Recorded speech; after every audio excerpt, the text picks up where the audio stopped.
अस्सलाम वालेकुम, बोल न्यूज़ हेडक्वार्टर से खुशामदीद। मैं हूं सैयद रजी और मैं हूं आपके साथ वरीशा जुल्फिकार। 12 बजे के खबरनामे की हेडलाइंस भी शामिल करेंगे, लेकिन उससे पहले आपको अहम खबर से आगाह करेंगे। खबर यह है कि अरशद शरीफ केस का मामला है। वजारत खारजा की 43 रोज बाद भी लॉलीपॉप रिपोर्ट। वजारत खारजा रिपोर्ट में खातिर खा जवाब शामिल ना कर सका। रिपोर्ट में राब्ते में रहने और यकीन दहानियों से काम चलाया गया है। इसी हवाले से बात कर लेते हैं। सीनियर सहाफी और एंकर पर्सन समी इब्राहिम साहब हमारे साथ मौजूद हैं। समी साहब, क्या कहेंगे वजारत खारजा की रिपोर्ट पर? रिपोर्ट को देखकर आपको अंदाजा होता है कि इस हुकूमत की इंटेंशन क्या है और ये जो हुकूमत के जेर इंतजाम चलने वाले इदारे हैं ये कितने सीरियस हैं।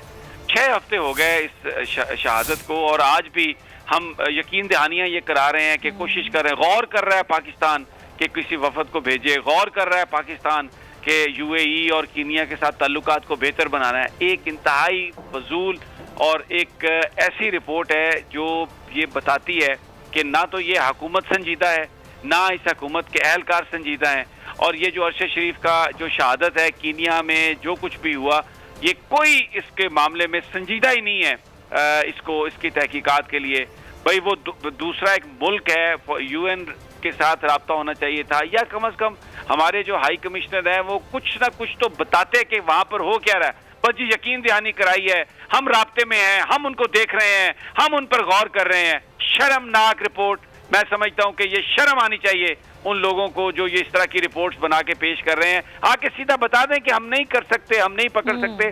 लेकिन आज जो रिपोर्ट वजारत खारजा ने जमा कराई है इंतहाई मायूस कुन, और इसने एक्सपोज कर दिया इस हुकूमत की सारी जो कारकर्दगी है, इनकी क्या बुनियादी तौर पर इनकी तरजीहात हैं। और वो जो लोग जो बात कर रहे हैं कि ये हुकूमत जिसके ऊपर खुद इल्ज़ाम है कि उन्होंने अरशद शरीफ के लिए हालात ऐसे पैदा किए कि वो यहाँ से भागने पर मजबूर हुआ, तो ये हुकूमत क्या कातलों तक जाएगी?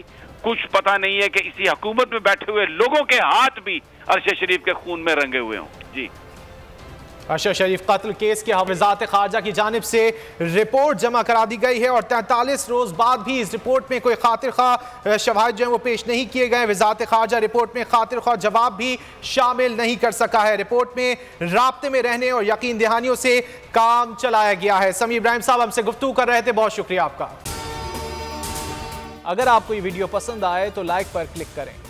एक ही मुद्दे पे 2 एफआईआर काटी गई हैं, एक ही केस है, एक कराची में, एक इस्लामाबाद। बस सवाती साहब की एक मुद्दे पे 50 काट दी हैं, तो बस आप बस खड़े रहेंगे तो भाई ये होगा। और लेकिन इस दफा कौम जाग चुकी है, ये एक है बात। अगर देखें तो अगर पूरी कौम जाग गई है मगर बड़ा कम फर्क रह गया है बस अब। और सो मोटो में के हवाले से मैं बता दूं, हमारे इस केस में भी सो मोटो लिया गया। हमारे केस में था हम बाइज्जत बरी हो गए जब, तो अदालत ने सो मोटो ले लिया कि जी भाई नीचे के केस में जब आप बरी होते हैं या कुछ होता है तो सिर्फ नीचे के कोर्ट के बाद हाई कोर्ट में केस जाता है, एक अपील होती है, एक प्रोसेस है कानून का, उसके बाद सुप्रीम कोर्ट केस जाता है। ये नहीं हुआ हमारे केस में। सुमोटो हो गया कि जी ये इस केस को वापस से सुना जाए। एक इल्जाम लगाया, बड़ा शोर हो गया, पता नहीं क्या हो गया जी। इल्जाम लगाया कि एक इदारे के एक ब्रिगेडियर साहब ने रिश्वत दी है जज साहब को। हमारे केस में ना हमने रिश्वत दी है ना हमने ली है। हम इल्जाम ये कि एक ब्रिगेडियर साहब ने रिश्वत दी है एक जज साहब पे। अच्छा जी, कैसे आप ये कह रहे हैं जी? कोई दूसरे जज साहब कह रहे हैं मैंने सुना है कि जी इसने रिश्वत दी है। वो जज साहब कह रहे हैं जी मैंने तो नहीं दी, मैं तो नहीं ली रिश्वत। अब वो जिस जज साहब ने ये कहा जी मैंने सुना है, उनके अपने कंडक्ट पे जो सुप्रीम जुडिशल काउंसिल है उन्होंने अपने कंडक्ट, उनको उस जज को उस कंडक्ट पे निकाला है कि वो आप उसी इदारे के खिलाफ कई कार्रवाइयां, स्पीचेस, चीजें कर रहा था उस वक्त, तो उनको उस बेसिस पे निकाला। अब उसकी उधर बात गलत थी, हमारे केस में सही थी।